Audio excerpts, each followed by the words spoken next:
It's week 3 of the National Football League, and all eyes are on the Jaguars. Superstar.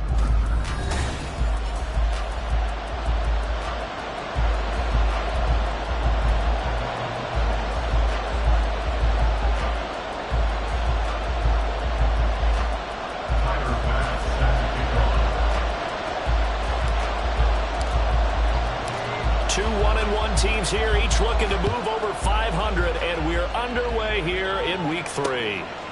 And here comes a return from just beyond the goal line. And in hindsight, probably should have taken a knee as he only gets this out to the 16-yard line. So the Colts now coming out for their opening drive. And leading the charge, we get a look at their 6-year quarterback. And it felt like in watching the game tape, he got everyone involved last week. He was a manager. He really was. That's a great way to put it because they ran the ball some. They threw it accurately. 1 touchdown pass, so he didn't, break the bank doing that, but he didn't throw any interceptions. That's the bottom line. That's why a defense loves a quarterback like that. Doesn't put them in bad situations. 9 yards on the first down. Keeper, and it's 2nd and 1. Oh, man, that wasn't far from breaking in a big way into the secondary. Read option, quarterback kept it, and while he didn't get a first down, he did get a nice chunk of yardage. Only a nice tackle prevented it from maybe going all the way. And he'll decide to keep this once more. And he'll get it up near the 35, right at the 34 here. That one will go for 9 yards and a first down on the keeper. Well, he is certainly dangerous when he spots a lane, and he keeps it himself there and worked out well. And how about the moving parts on a play like this? You know you have to practice it over and over because it's almost like a ballet that has to be choreographed. But how about once he made the decision to go, he committed to it and went. Let's face it, most teams are going to defend the running back much more than the quarterback on that type of a play. I think defensively you're okay with that. Here in the first quarter, he's going to get some catches, but they rallied to him quickly. And that's what you count on, and I like what you just said. First quarter, can you do it all game long? They catch it, you tackle them, they go down on the spot. Because when you're able to do that and you don't give up big chunks of yardage after the catch, now you put the offense in a position where every series they have to work hard to pick up first downs, and you tend to stall them out when you do that. And he's going to get this down to the 35-yard line. Good yardage as he rumbles for 24 and a first. I have a pretty good friend, Charles Davis, who tells me that when he sees plays like that, strong runs to the right, reminds him of the 1960s Green Bay Packers. Boy, those were the days back when the fullback actually carried the ball as well as blocked.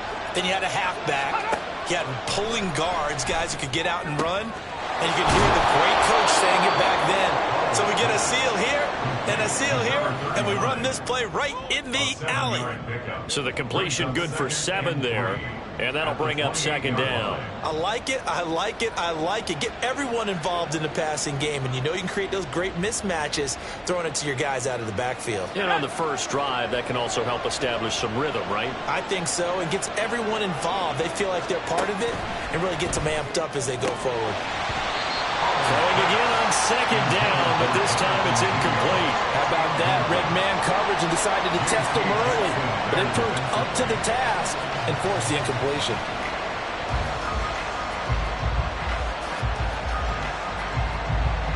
It's been a 7-play opening drive, and this is 3rd and short. They'll try and pick it up by running the option to the right. And he's brought down, but not before he reaches the 8-yard line. They're able to convert on 3rd down, and that sets up a 1st and goal. And this, it's certainly something to watch out for. He is not afraid to call his own number on plays like that, and here he takes it for good yardage. And we know this defense prepared all week for this, but sometimes when you see it in person, it's a whole different ballgame. And that is caught. Touchdown, Indianapolis. Jonathan Mingo, his 2nd touchdown on the season. And the Colts get the upper hand as they're on the board first here this afternoon. Well, Charles, here in their opening series, they said they had certain plays scripted for certain players. That looked like a well-designed play to get one of their top targets involved. Yeah, let's face it, Brandon. A player of his talent is a problem for any opponent to defend, and we saw it right there. They tried to deny an open lane to him. He still outplayed the coverage and scored the early touchdown. Good luck trying to figure out how to defend him as this game moves on.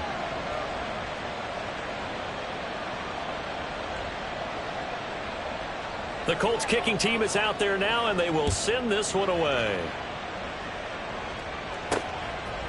From a yard or two deep, here comes a return.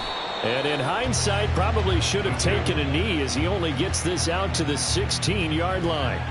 So here's the first drive now for the Jags. They're led by the number 1 overall pick in the 2021 draft, Trevor Lawrence. I loved his quote during the week. If I were a defensive back, I would have wanted to play against me last week as well. He's trying to eliminate those turnovers, those interceptions, and get back on the positive side of the ledger, throwing touchdown passes. Yeah, had 4 of those picks, led to the loss. They'll start on the ground with Gibson. He'll rumble for about 6, up across the 20 to the 22. Brandon, to me, what's important right here on this drive is for them to get at least 2 first downs. They've got to give their defense a chance to settle down, catch their breath a little bit after they give up a touchdown on the opening drive. Now Lawrence. And his throw here's incomplete. Even in today's NFL, when we think of the tight end position,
a glorified wide receiver, we're still asking a lot of those guys. They have to block as well, and every now and then they don't come down with the football.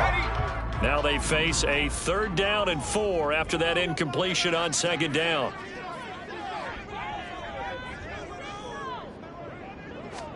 Looking to throw, Lawrence. Got his man complete over the middle. That's Barton. And he's brought down short. 2 yards there, needed 4. Excellent job there defensively. Gave up the underneath to the tight end on 3rd down, and they made sure that they did their job. Got him on the ground and prevented him picking up a 1st down.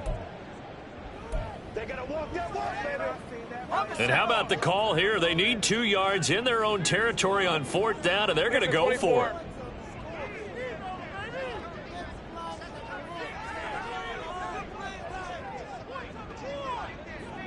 Here we go. And they'll try and throw for it with Lawrence. Rolling to his right. And it's incomplete. They cannot convert, and they turn it over. Boy, a curious decision to go for it. Doesn't pan out, and it'll be a turnover on downs. So they take a big chance here in their own territory, and you think the coach may have some questions to answer? Yeah, and, you know, normally we focus on the media, right? The social media barrage that he's going to get for this one. How about on his own sideline and in his locker room? Because I think the team's going to look at him like, Coach, why would we go for it there? I mean, no confidence in the defense. You don't like the punter? I mean, what's going on here? You owe us some explanation. Well, this is taken in. It's complete. And he's got his target. It's caught for a Colts touchdown. Darnell Mooney, a 24-yard touchdown. And the Colts are able to strike quickly to add on to their lead. So that pretty conclusively, I might add, shows you the perils of going for it and not making it on fourth down. One play, touchdown. Yeah, and I've got to put this on the man in charge, the head coach. He made the decision to go for it. To me, when punting was the only decision to make, and it backfired on him in a big way.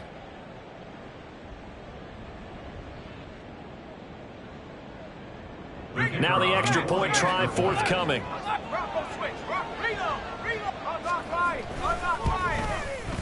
And it's good, and they have jumped out here to a quick 14.